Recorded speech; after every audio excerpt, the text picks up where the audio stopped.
This is Real Talk Radio.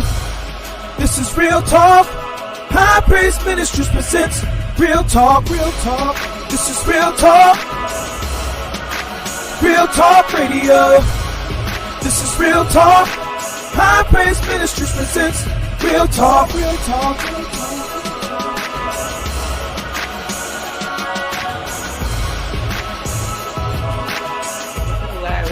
To close this up, I'm glad that you found your place. Listen, me too, because it costs a whole lot of money. Thank you, Joe Biden. It costs a whole lot of money. What did Joe Biden do? He forgave my student loans. By the time it was all said and done, yeah. Oh, my student loans done. This is before they stopped it, so mine can't come back. How did he do that?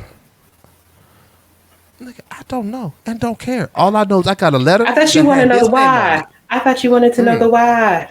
The why is so was it that they were forgiven during his administration, or was it that it was forgiven? Oh, it's forgiven. It was forgiven during his administration. It was forgiven during his administration with a letter with his name on it for a bill that we also got fight stimulus checks with Trump's name on them. So listen, I wasn't worried about them stimulus checks because I'm still listen. I got 2 of the 4.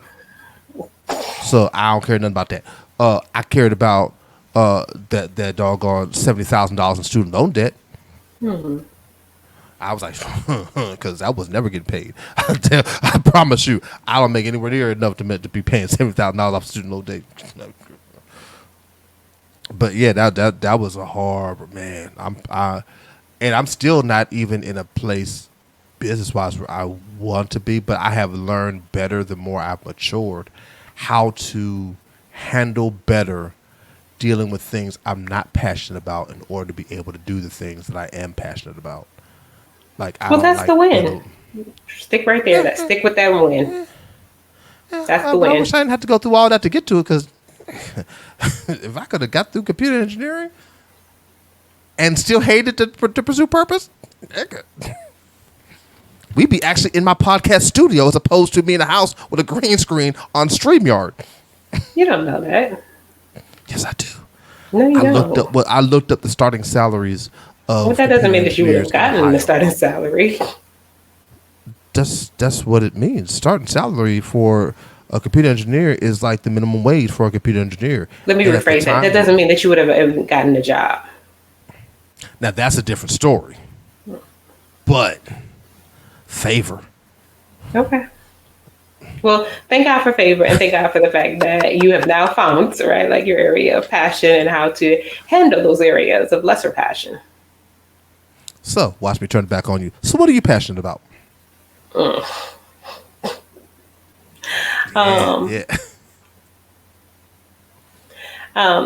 passionate about a lot of things, and I think that scripture is one. Mm-hmm.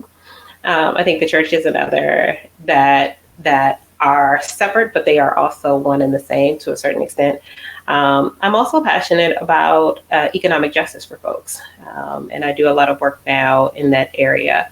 So those are probably like my top right now 3. Okay. So from the last time we actually were face-to-face in college, I won't say the last time we were face-to-face, I know we had 1 or 2 occasions to be back in each other's presence after college. But let's just take college. From the last time we were able to interact on a consistent basis in college to today, what are 2 of the biggest differences, or 2 of the things that 2 of the biggest lessons that you have learned in that span of time? Oh, who knows? Yeah, I don't have a clue. I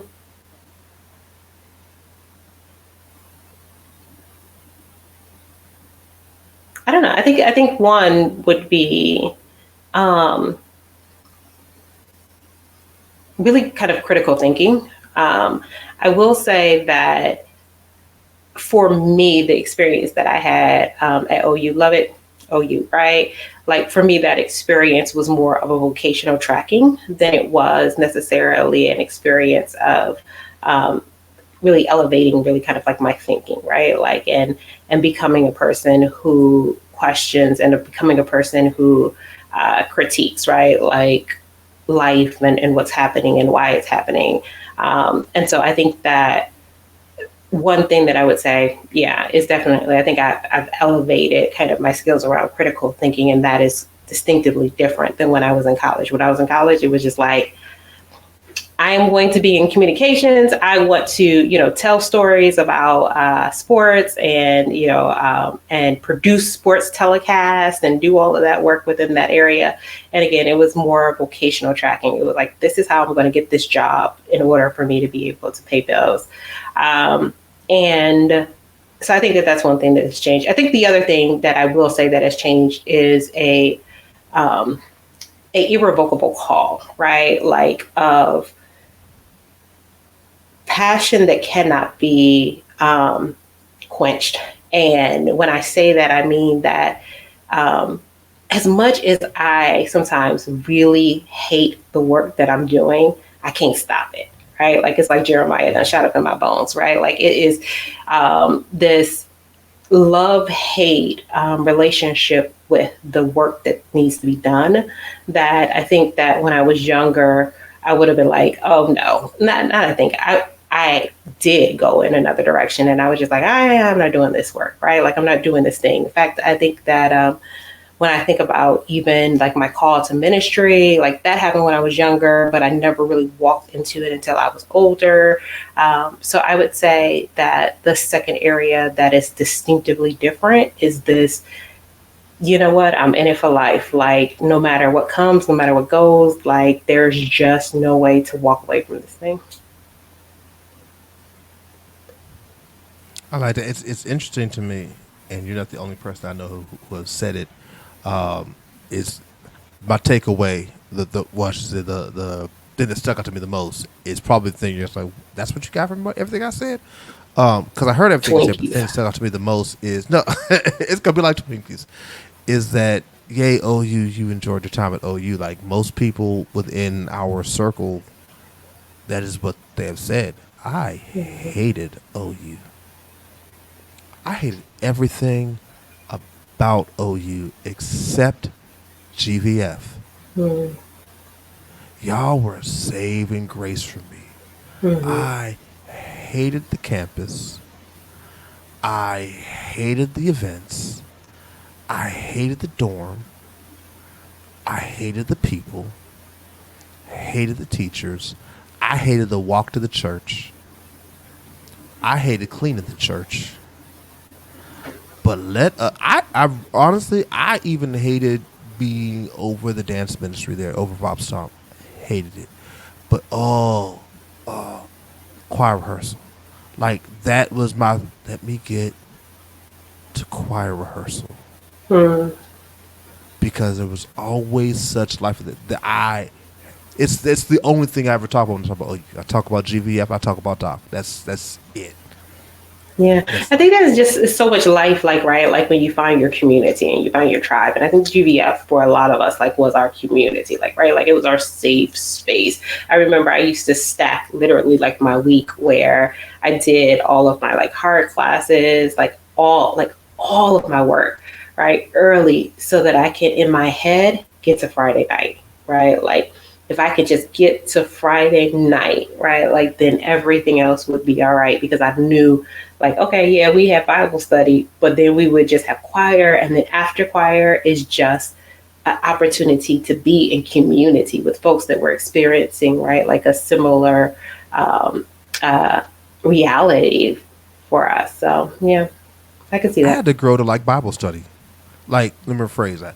I had to grow to like Mountain Zion's Bible study. It took a lot for me to like Doc. She didn't get to know this till later, way later on. She threw me off the very first time I met her.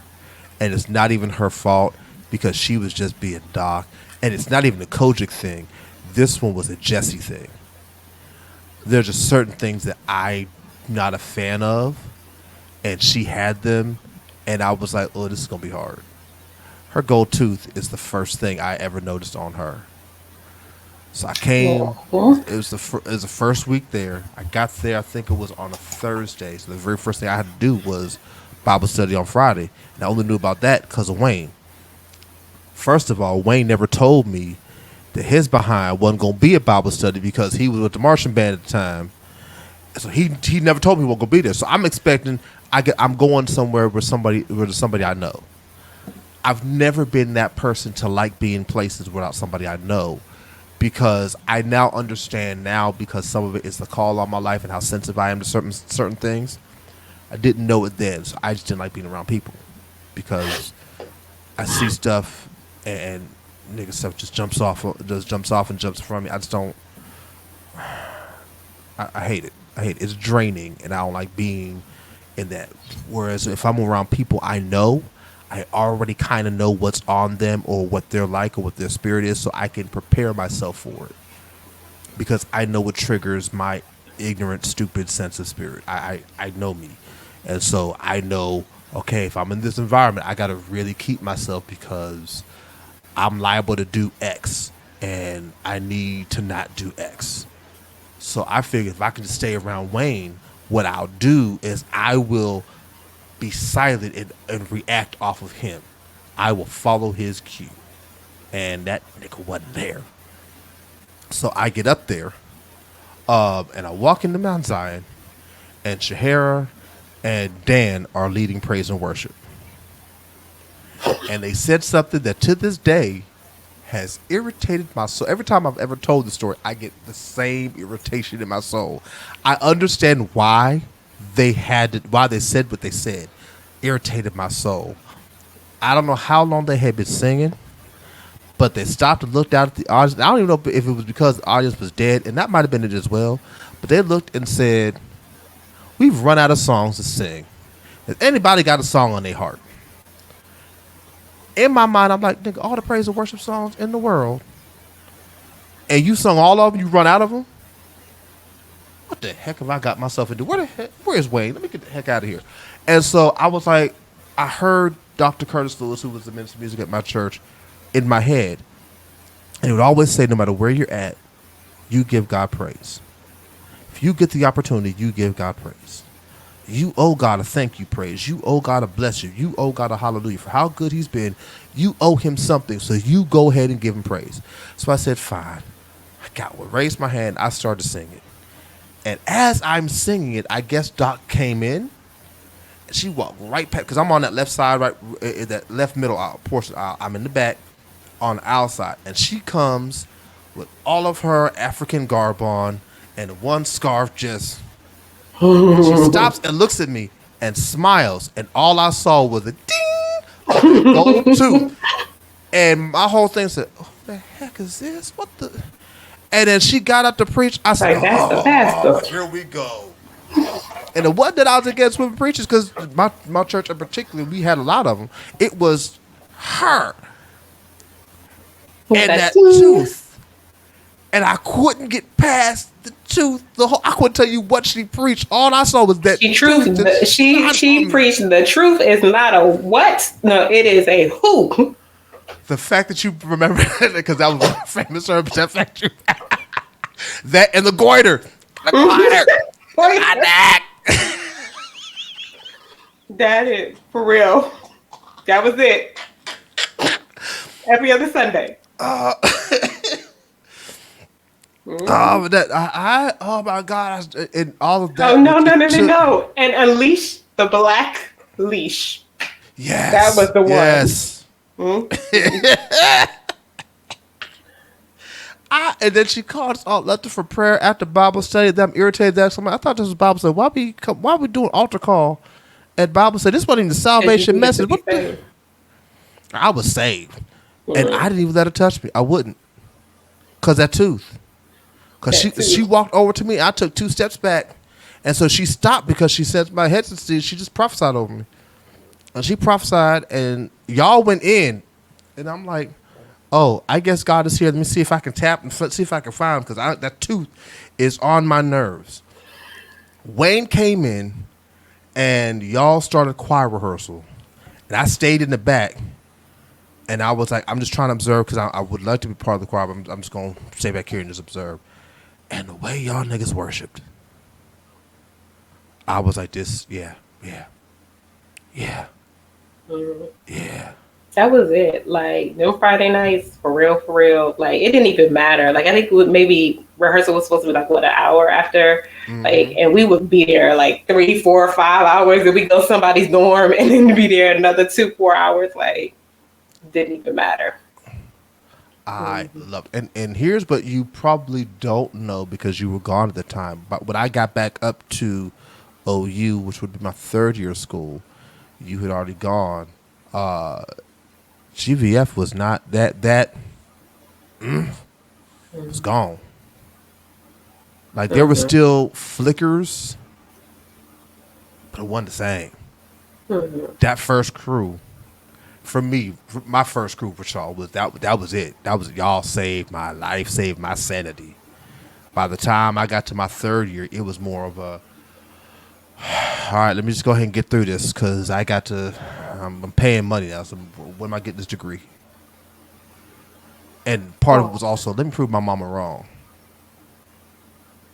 Cause she didn't want me to go back to Ohio. It never works. And I knew God had called me. I knew God had called me back there, and we fought about it. Yeah, you fight everybody about everything. Well, I know God said it, but her logic wasn't sound. Even when it God wasn't does based say, okay. Yeah, but I mean, I said especially when God said it. If I know something, I just know it. Like I said, you have to present a logical argument that makes sense enough to make me pivot. I'll always the thing that people don't realize about me is even if I argue, I'm still considering what you're saying. I always go back home and I always replay every discussion I have, and I go back and if I see something, hear something, let me just check this out. I have gone back to many people on multiple occasions, like you know what, you was right about such that. I looked up. You have never come back to me because you ain't been right. That is untrue. Right. That's why. Untrue. That's just you why. speak the lies. You ain't been right. The lies. You have been right in your mind, but you ain't been right. And then wrong with it. It's okay. It's okay to be wrong sometimes, sis. It's okay. But like, yeah, that was like, my mom was like, no, you don't need to go back there. You just trying to go. She thought I was trying to go back for Shahara. I was like, no, it's not about her. I got to get back because it's where God has me. Like, Shahara's going to be gone in a year, and I still have to be there. So this ain't about her. This is about me being where God had me to be. And literally, because I went there, the things that he put in my path to get me to even where I'm at now, none of that would have ever happened had I not gone back to Ohio. If I would have stayed home or gone to Penn State like my mom wanted me to go to, or try to transfer and get to Penn U, I would have never gotten here because I'd have came back home after I graduated and I'd have stayed in Aliquippa, which would have killed me. I hated that place. Hate that place. Not hated. Hate that place. So I couldn't. I knew I couldn't stay there. I told my mom at 12 years old I'm leaving and never come back. And I meant that. So I couldn't. But so like, yeah, it was. But I got back there, and I got to prove her wrong. I'm supposed to be here, and okay, let me get through with this because I don't really like none of this, and like GVF ain't the same. And then Doc was battling everything and everybody, and now I'm fighting for her because she's battling everything and everybody, and I'm like, oh, this is stupid. But y'all were. Yeah, like, and it was something about the community. Bro, yeah, y'all were. Y'all were absolutely community. Like it is insane how great y'all are. Like it's I miss y'all because of how great y'all were. Like not just the experience of GVF, but how I was able to see how much greatness was in all of y'all. And for me at that time especially, it was something to aspire to. The greatness in y'all. How can I get to that kind of greatness that y'all have? Like MV Lee, that nigga. Hello, somebody. Dude was just great. Dripping with just gifts and talents and anoint, like just by accident, just be like, doop. Right. I'm like, oh my God. And Wayne and Jamel and Dan and Shahara, Tiffany and you, and like all of y'all, and Rashawn, and like all of y'all. It's like, oh my, how did I find my? Because you have to understand especially where I thought of myself at the time. Like I'm not really far mentally from where I was then. Like where I saw myself at the time, I was like, how did I find myself at the company with all these giants? And you and Jamel pissed me off the most as giants. Because neither one of y'all really saw yourself as the giant y'all really were. Like Jamel was like, I'm just here to play a role. And then your mentality was kind of like, I'm doing what I need to do. And then after a while, you got frustrated, and it stopped being I'm doing what I need to do. It is, this is what I got to do, so I'm just here. But you don't understand the impact you had. I was so focused on like, let me get this degree. Let me get this degree and let me get up out of here. Which was the right thing to do because you was in college. So it's the right thing to do. But hello, you was Mama didn't raise no fool. y'all some giants. Y'all were man. Yeah, I just think it was just such a powerfully, it was just such a powerful experience, just period, right? Like just being able to, for I think all of us, if not most of us, like for the first time, like, right, being on our own, like being able to connect with someone else who is having a shared experience, but also trafficking through this faith community, right? Like on a campus that was anti-faith. Like let's not forget about the fact that like, right, like that there were so many things that were demonic that were going on that campus, right? Like, and so I just think it was just such a powerful thing for us to be able to find those safe spaces in GBF or in whatever auxiliary organizations that we were a part of. So what is it that Kim aspires to now? Nothing. To get a good night's sleep. How about that? Let's start there. I would love to get a good night's sleep. Can we get that? Right. Yeah. That is on my top 3 things that I want to do. There are some other smaller things that I'm kind of like looking at, but I don't know. We'll see if it happens. So I have a book that I actually wrote it a couple of years ago that I just still haven't like put it out. I'm looking at me like that, whatever. Because I'm still trying to, I feel like it's one of those things where it's just like you're trying to get it perfect and it will never be perfect. And therefore you just need to just go ahead and produce. So I think that at some point that's going to be coming out. And so that's one of the things I think that I aspire to see happen. Whatever this book is about, I'm buying it. You don't even know what it's about. It's about how to throw Twinkies. I got that down packed, but I will use that as a manual to help teach others how to throw and hurt people with Twinkies. Yes. Mm-hmm. But what if there's no expertise and it's just like jibber jabber? You wrote it. There's expertise. Listen. Well, you know what? Then I'm about to write a blah blah blah, and then I'm about to charge you like $50 for the stage. I promise you, there's expertise in your blah blah blah. Like again, you got to understand how like dynamically awesome you truly are in all aspects. You are amazing at the things. Whatever I've. In my experience with you, whatever you have put your mind to and done, even if you didn't think it was amazing and always had great impact. And sometimes you had such great power within you that even when you were just whatever, it had such great impact. There is, and probably because you know me, but don't like know the inner workings of me because I'm always very arm's length with everybody and still am. Like one of the things that you may not realize is there is a reason why, aside from Shahara, you were the one, well, Shahara and Doc, you were the one I spent the most time with my first year at GVF if I wasn't in class and wasn't in church. I grew up with Wayne Because I wasn't like, and wasn't trying to spend as much time with him. because you was a cockroach. But I'm not a cockroach to everybody. To some people, I'm a pistol with a armor piercing bullet inside. Because I want you away from me. The way you used to treat me though, like I was like, you trying to get rid of me. You used to wait. This is the thing that you used to say all the time. It used to piss me off, and you know exactly what it is. You'll get over it, and if not, I'll live. That thing right there. I still say that though. But the reason that I say it is always because it's something that I knew early on in life, but I didn't understand how to articulate. That people's issue with me is a them problem, not a me problem.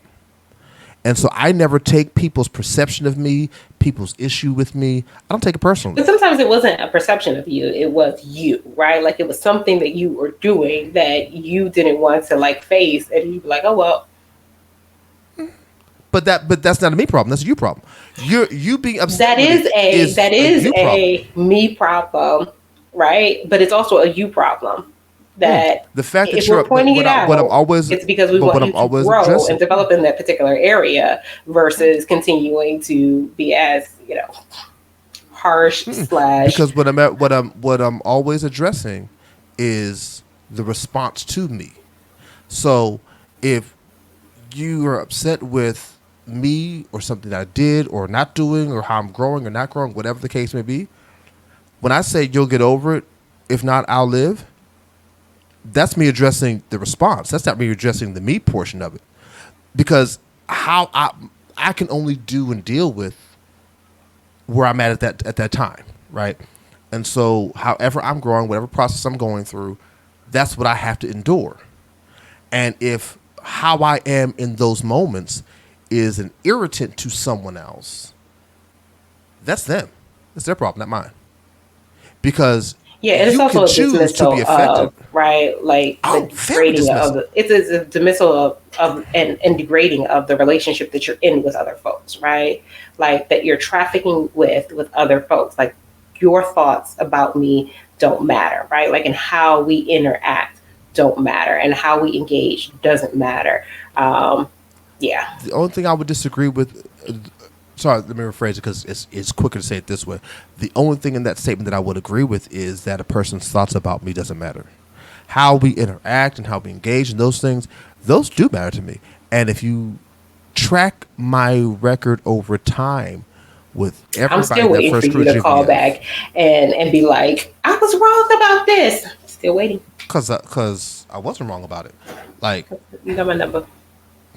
I wasn't wrong about it, so we waited a long time. You were wrong about a whole bunch of stuff. I wasn't. Everything with the exception of my major that I had thought about concerning my life. No, I rephrase that. Everything with the exception of my major and me pastoring were that I thought about in my life. Now that is another one of those things that you were just like, but you weren't wrong about it. You just refused it. Yeah. Yeah. But and my refusal of it came from being around it. I knew what pastors go through, and I wasn't willing to go through that. I knew the weight and the responsibility of pastors, and I didn't think I was the person to carry that. People who got the chance to have those full conversations with me without being frustrated that, oh my God, you're anointed, you're this, why don't you think you're called? People who wouldn't do that to me got the full conversation. They would hear things like, so I know me at this point in my life, and I don't want to be the catalyst to send somebody else to hell. I don't want the thing that I say and teach to be wrong and steer somebody the wrong way. I'm scared of that. I'm scared of being the stumbling block because I'm human and I fall. I'm scared of that being the thing to turn somebody away from it because I've seen all this type of stuff, and I never want that to be me, right? So my statements of I will never pastor and I'm not called a pastor, I'm a speaker, not a preacher, was always rooted in I'm trying to do whatever it is I can to make sure that the people of God don't fall because of me. Because I know that a greater weight of correction and responsibility and all that falls on my shoulder if I say, yes, I'm this. I also didn't want to do it too early because the track record of my life has always been, still is, that people will see something in me and try to push me there today. Right after I left GVF, or GVF Mount Zion, I should say, what GVF, I was hooked up with a church, and that's a whole thing as to how that happened. The very first thing they tried to do was make me the assistant pastor. No. First of all, I've been here for 10 seconds. I don't know these people. They don't know me. So that's not going to work. Second of all, no. I haven't spiritually, naturally, or practically proven that I am worthy to hold this position among these people you find that you have the responsibility for. What you see is an anointing on my life. You don't know my character. So you don't know if my character can hold up to the anointing. Secondly, you see that I have a charisma that attracts, it doesn't attract anymore, but attracted people in my youth. Because I was, you know how I was as a young, energetic, all those pieces. That kind of energy attracted especially young people. That's what you know. You don't know. When I was transplanted from that church to another church, like every place I have been has tried to move me way quicker than what I need to be because they see ahead of time what I am going towards or what God's pushing me towards, but they see it today as opposed to years down the road. 3 years after I was involved with that church, the pastor said to me, "Hey, Pastor," because that's at that time I'd taken the assistant pastor role. She said to me, "Pastor Jess, you know what? We're gonna get some people together, and we're gonna start your own church. You need to start your own church." No, I don't. Do you understand? At that point in time, if Jesse C. Jones had his own church in the early 2000s, do you understand what kind of hot mess this would be? The things that I have learned and grown and been trained and taught by other leaders and by God in that time span to get me to a place where I can do this effectively without scarring people. The things that it took all of that. So I've always been very, very cautious about moving ahead of God. I've always been very cautious about people seeing and saying you should be. I've always been very cautious about that. So yeah, no, it was always yeah, I'm a speaker because y'all niggas ain't gonna make me pastor and I'm crucifying God's folk and I'm sending folk to hell because I done taught something wrong that I'm still trying to learn my doggone self. And I had no grace back then either. My phone number is still the same, and you just gave this whole explanation for why, yet again, that was something that I was right about. Now, it may have taken you years to get to it, right? Like, but yet again. You were the one who never said today. Like, you always used to say, this is in you. And it wasn't something that I rejected. I would always reject it in the present. I would always say, no, I am a speaker. I'm not a preacher. No, you would reject it in the future as well. Let's let the rest. No, my rejection of pastoring. I'm talking about me being a preacher. My rejection of pastoring that stayed till Jesus. And yeah, like you said, it was a refusal more than anything because I was told at the age of 14 that's what I was. That's what called. I'm still waiting for my call of. Oh, you ain't gonna get a call. What? You were right. You ain't gonna get that call. Just saying. You don't get that call. It's on many messages on YouTube. So go ahead and get it from there. Because there are way too many people who continue to say, no, this is what God's called you to do. And I would say, no, In order for me to pastor, in order for me to preach, Jesus Christ has to come down from heaven Himself, come into my room, sit on my made up bed because I didn't really make up my bed at the time, and say, Jesse, you were called to preach. And when he leaves, his butt print had to stay in the bed, and JC be in each cheek, and then I know he called me. So did that happen? Yes. Oh. Did you take a picture of that? Huh? No, wasn't allowed to. Oh. It was like a vampire. You? I took the picture, and then just nothing was there when I looked back at the picture. The print wasn't there any longer. God. Okay. Alrighty. But you are one to talk, Reverend. Mm-hmm. Which is why I actually played the audio I was actually looking for. That I couldn't find. I'm mad I can't find it. Well, it's not that I can't find it. It's not where it used to be. I had a link that you sent me victorious years ago. Women. Well, it was your trial initial sermon. I had a link to it. I sent that to you. I should have deleted that. Mm-hmm. You know that was the first version. MySpace did it for you. It was on your MySpace page. And I still have the email where you sent me the link, and I was like, "Oh, I'm gonna click this. I'm gonna download them, play a little bit of it, so she could hear how far she's grown." I sure did. Yep. I'm trying to figure out how to. Only thing I really remember about my initial sermon was the fact that the power went out, and I was standing up there. I was like, I don't know what to do, so I'm just gonna keep reaching. Like the mics went out, the lights went out, like it was storming so bad. And the thing that was crazy was it was leading up to that. Like I kept having these issues with power, like my car, like the battery died. Like it was something else that like just completely like the power was just like, it was just like consistent like power issues. Matter of fact, I have a ministerial colleague who calls me Pico, which is the power company because of that. And I just remember it just like, there were just so many issues with power leading up to it. And in the middle of the sermon, mic just gone, power, lights, everything cut off, air cut off, everything cut off. And I was just like, oh, well, just gonna keep reaching. Keep going. And I was just standing there just yelling. And I think my pastor was even like, stop talking. They can't hear you. And I'm like, whatever, I'm just gonna keep reaching. I don't know what to do. And so I'm just like, was there even a tape of that? I don't know. Yeah, you sent me the link to it. It was you had it sitting on your MySpace page for a while. I saw the email. I rarely post anything that I like when I preach. I rarely. I don't know why you did, but you had created 2 MySpace pages. From your King of Zion Yahoo email address. Yeah, that's how far back we going. Oh yeah, don't be talking about my email. What? Yeah.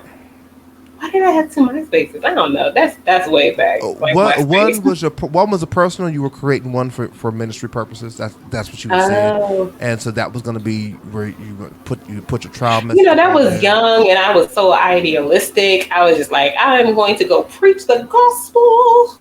Like, yeah, no, that is not reality. Yeah. I must have been young back then. Yeah, it was early 2000s. Yeah. First of all, it was way back because MySpace was still a thing. So let's start with that. A popular thing that people were putting stuff up on. But yes.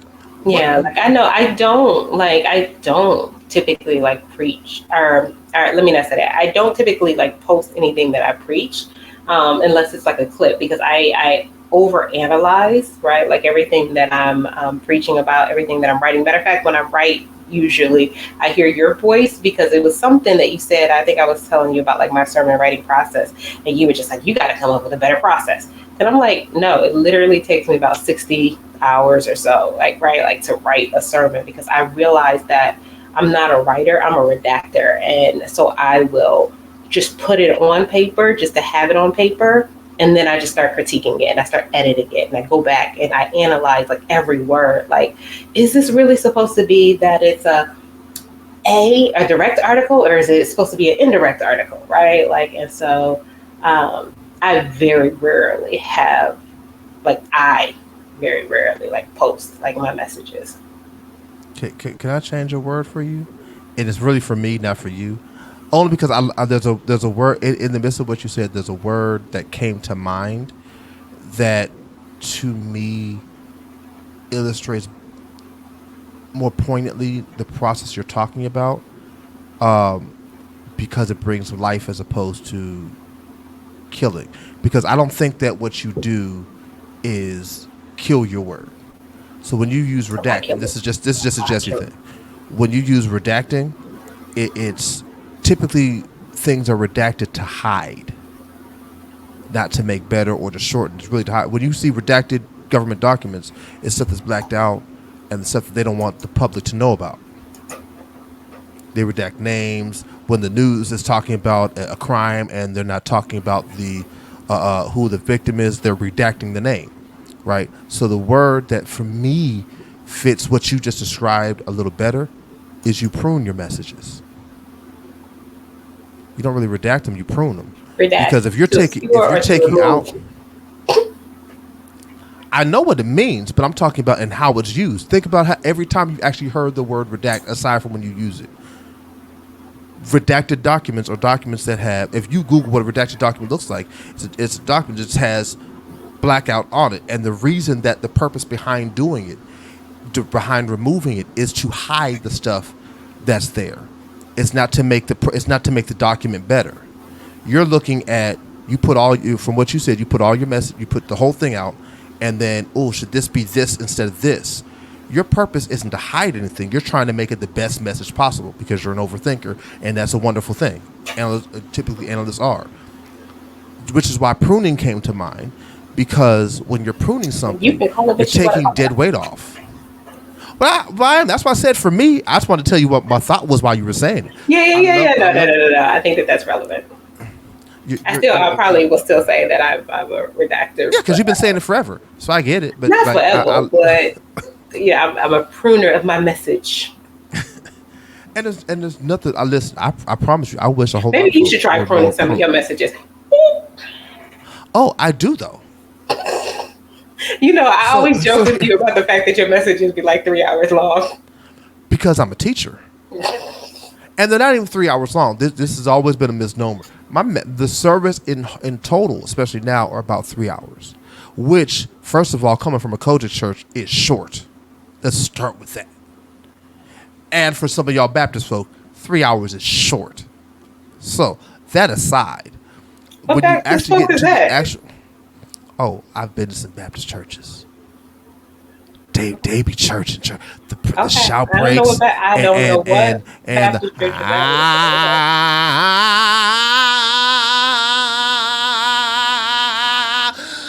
No, I've been chained for 15 minutes. Church of God Christ. 2024? We doing that?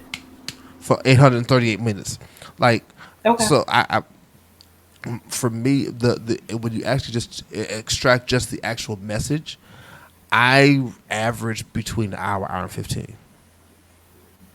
And if you cut out, especially nowadays, if you remove the question answer portion of every message that happens, I'm about a half hour to 45 minutes, which has been what I've typically been. And my process is I write my message 2 to 3 times.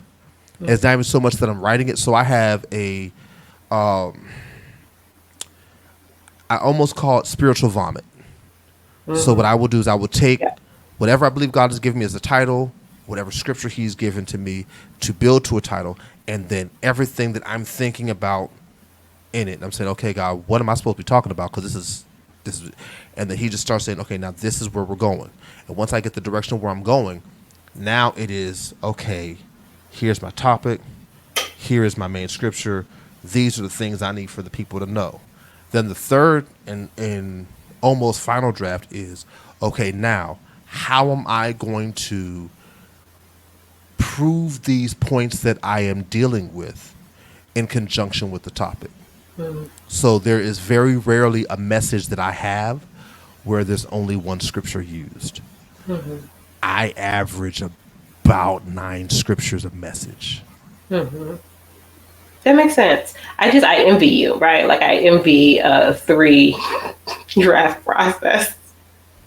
Like I feel like there's right, like that as you colorfully talk about like the vomit, like right, like I feel like that my initial draft is usually just here's revelation, here's what has been beckoning me from this text, like right, like here's the thing that is really standing out where I feel like the point of revelation is, and I'm just writing about that, right? And then I do come back through kind of, I guess, similar to your second draft, is then I start to kind of build the skeleton. What's the structure? How do I get into this, right? Like point. And there are specific methodologies that I use. Either I typically do, I think it's Paul Wilson does like 4 pages of the sermon, or I'll do Proctor's like, adaptation of the dialectical model, where it's just like, here's your thesis, here's your relevant question, here's your synthesis, and so forth. And I'll use that to build kind of the scaffolding for everything else that's going to go in there. But then that's when it gets to the point where I'm just writing and rewriting and writing and rewriting. Like every point that I have, I typically try to write it as if it's its own sermon. And I've noticed that, like, I'll write it and then I'll write it and then I'll go back and be like, no, it's not landing on the overarching thesis of what I'm trying to say, right? Like in this point, I want people to walk away from this point with this one thing or this one concept. And even if they hear other things, that's fine, like, right? Like, but I want to build the argument within this point so strong that everybody walks away in agreement with, whatever that argument that I'm building, and however I'm going to support it with other scripture, if I'm going to support it with him, if I'm going to support it with, empirical information or whatever it is that I'm using to support it. And then I'll do all of that. And then I go back through now and I've started listening to the message. And we have great technology now where it'll read it out loud, or I'll put in my earbuds or whatever, and I'll listen to it, because when you're writing a sermon, you really should be writing it for the hearer to hear it, and not necessarily, even though, you're writing it as a message. It should be something that the hearer can easily hear and digest, and versus like lots of like compound sentences, and the structure doesn't necessarily flow. And quite frankly, it's a part of our tradition, right? Like to write it in this musicality, like that's the part of Black preaching, right? Like I had that. Yeah, but I mean, I have never hooped a day of my life. I wish I had that skill. But I know it's not even just about hooping, right? Like it's also about like the poetic nature in which you describe something, right? Like in the way in which you can tell the story and set the scenery, right? Like with your words. And I think that is something, like the way that we do storytelling is just innately within us. Not innately within us / is also something that we can develop. But so then I go back through, right, and I listen to it, and I hear how it sounds, and I hear that this word may necessarily clash with this concept, and so I want to clean up this word here. I want to change this or change that, and then I typically write my celebration. Like I try to end with like a celebration, and I typically try to write that at that point, and then go back to the introduction to lead me back into it, which, like I said, it is a very long process.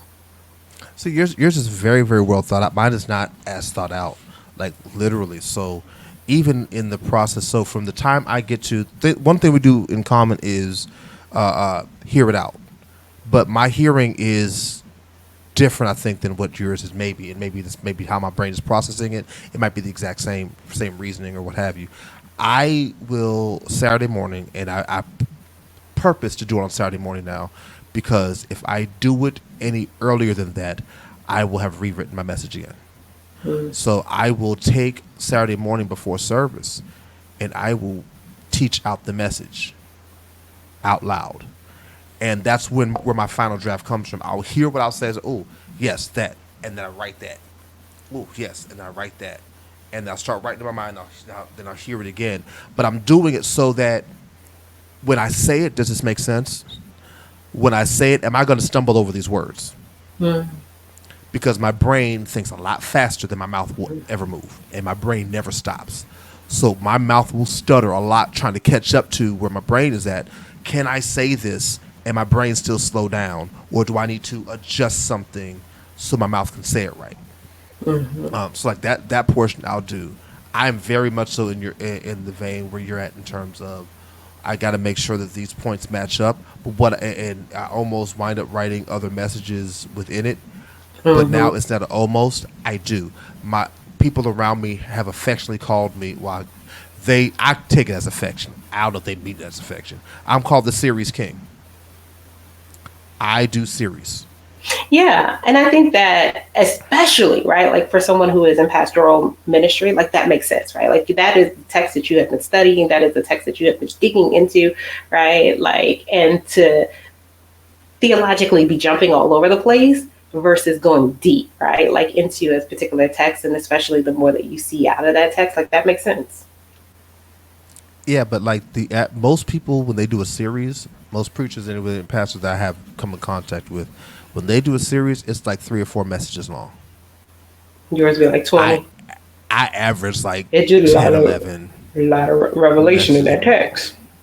Yeah, but I tell you, I will drain this bad boy.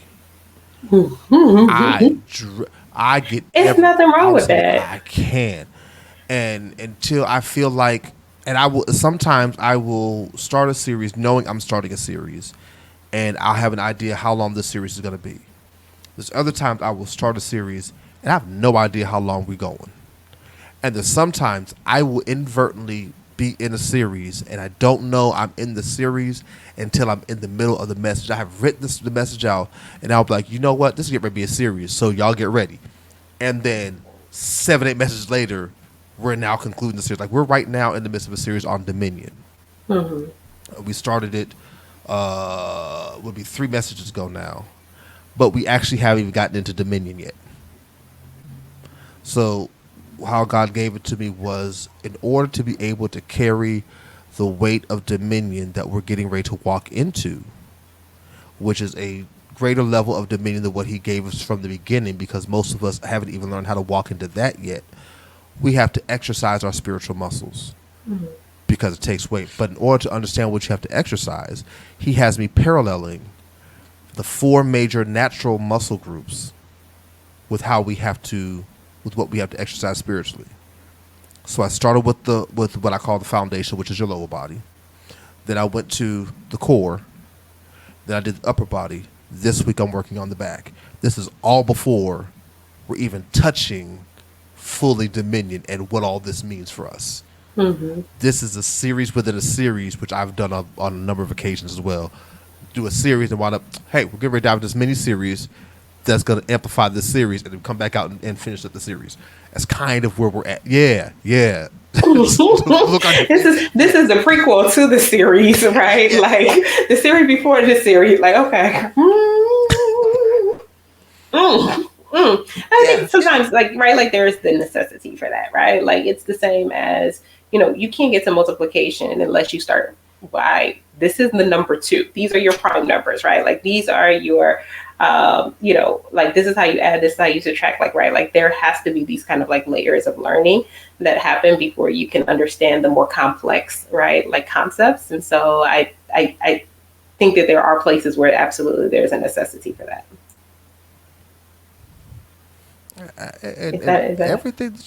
Everything that you do, I was about to say, is that a nice way of saying that versus saying that you're long-winded? No, because I don't see. That's the thing. That's my story, and I'm gonna stick to it.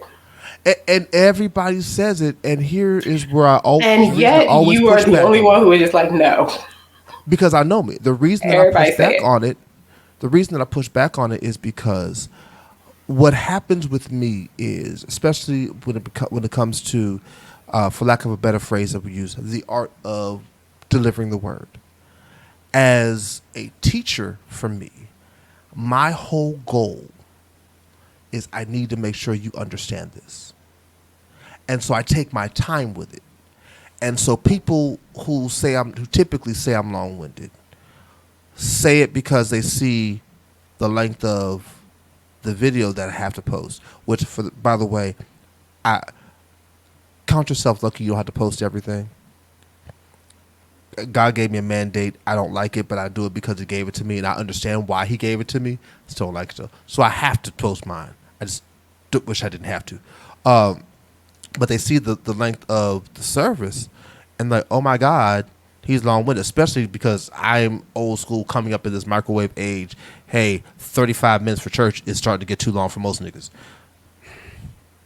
We doing 35 minutes praise and worship minimum to start. Like we have to set an atmosphere, but we don't. I don't have all the other prelude. We go praise and worship. I'm doing 3 or 4 quick announcements. We right to the word, and we going home. Do you know how hard it is for me to so I'm sitting here looking at myself like biting my lip, like, okay. Mm-hmm.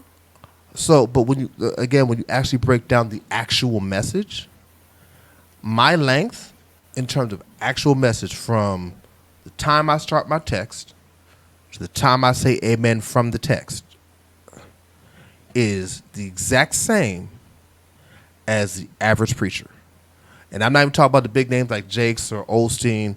You could put them in there too, but I mean like Pastor Johnny down the street. How are you defining average preacher? I'm looking at the time frames. Multiple denominations? Is that within a specific No, multiple denominations.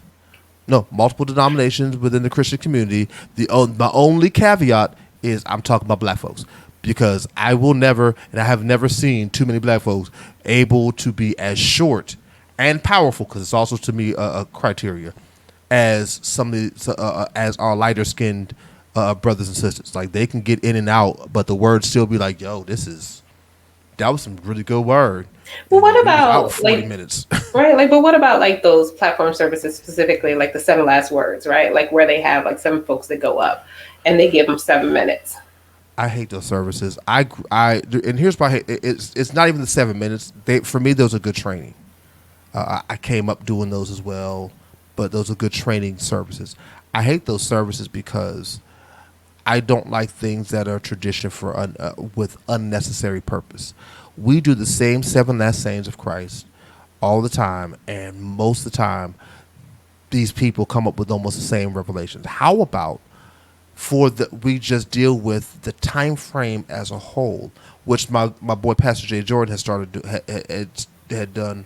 Once I got to Columbus, I started seeing he was one of the people who did it like this. He would have the Good Friday service, but rather than have the 7 last sayings, he would still have 7 preachers come up, and we're going to deal with either this time frame, we're going to deal with the theme that God has given to us, while still dealing in the resurrection season. But we're not going to focus on these same 7 statements that have been done to death, because in general, a lot of the churches that do these have the same churches or ministers coming. So the word's not much different. So let's say my church and your church, we fellowship, and so okay, I'm gonna do the 7. I'll do the 7 last sayings of Christ service. I want you to give me 4 of your ministers, and I'm gonna use 3 of mine. Same thing. We ain't had a new church come in with a fresh perspective. That's a whole church fellowship problem I have anyway. But those services, those are good to understand how to, when the time calls for it, be powerful, be brief, be seated. So it is possible, right? Like, to get back to the original point, that is 7 minutes. Oh, I didn't know that. I know that was your point. I thought you were just asking my perspective on the service. Yeah. It's absolutely possible. And I've done it and do it. But what I'm called to do is to teach.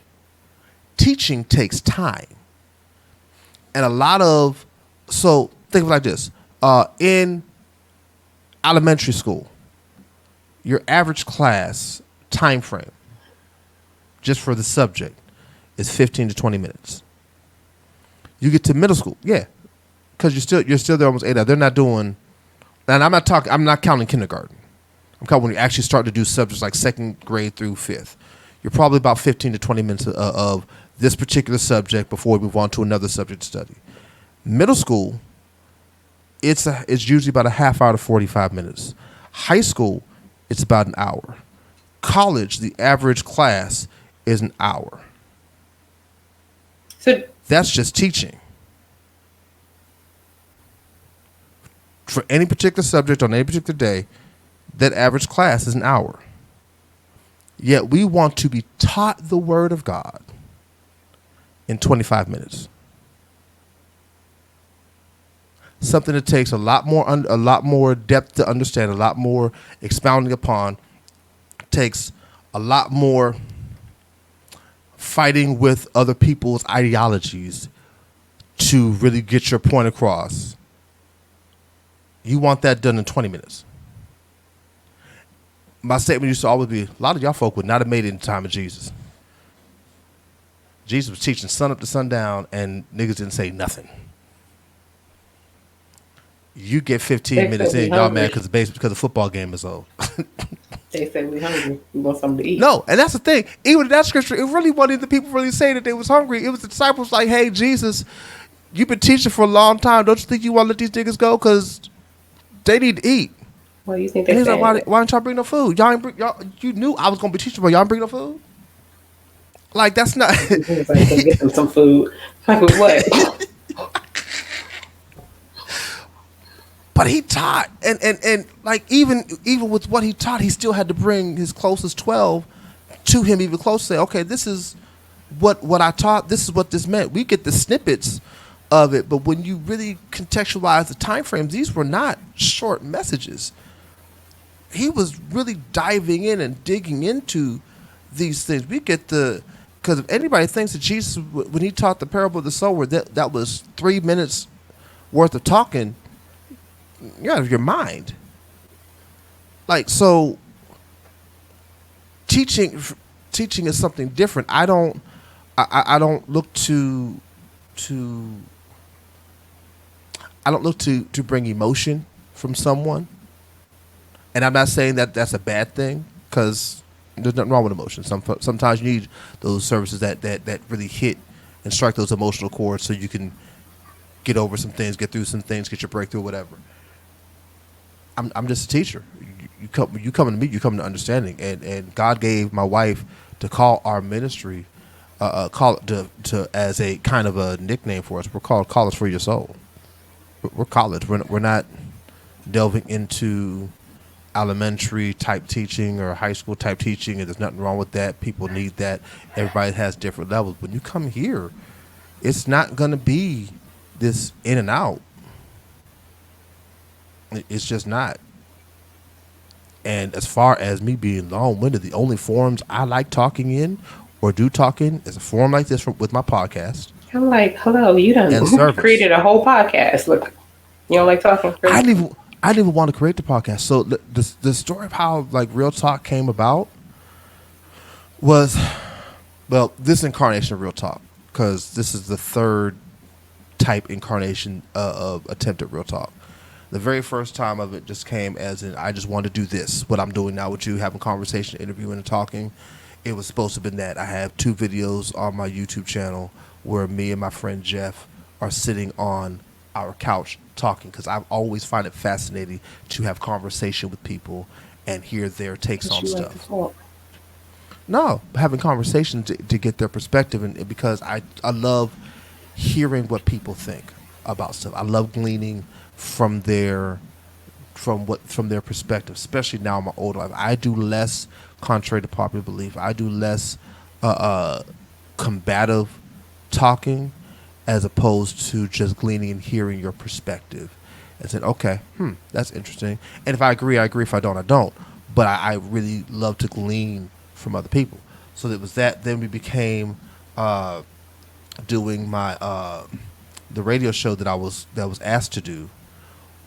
After all I was really trying to do was get on this lady's radio show to promote the ministry, because we had an event coming up. And Tiff put me in touch with her. And she'd heard about us, and she was like, hey, well, come on down on this day. And through the conversation on that radio show, that one episode, she was like, I have a radio show that I have been looking for some hosts on. Will you do it? I thought, okay, cool. So that became another teaching tool avenue. And then now there's this. This one started because I got frustrated in my car one day while I was at work, and I went on Facebook Live, and I just started spewing out what I as a pastor was feeling at the time. And I remembered I want to do something that gives a voice to Christians and people just having actual conversations that we don't typically like to have across the pulpit or even have in church. But it was all wrapped around that. It's the podcast and it is church. But outside of that, I hate the sound of my voice, which is why I hate having all of my stuff taped, because I also have to go back and listen to it and be critical of it. And getting past the sound of my voice to critique the content used to be a struggle for me. I'm better at it now because I know how to tune my voice out and just listen to the content of what I'm teaching and what I'm talking about. I hate the sound of my voice. It is nails on a chalkboard. This is Real Talk. Real Talk Radio. This is Real Talk. High Praise Ministries presents Real Talk. Real Talk. This is Real Talk. Real Talk Radio. This is Real Talk. High Praise Ministries presents Real Talk. Real Talk. Real Talk.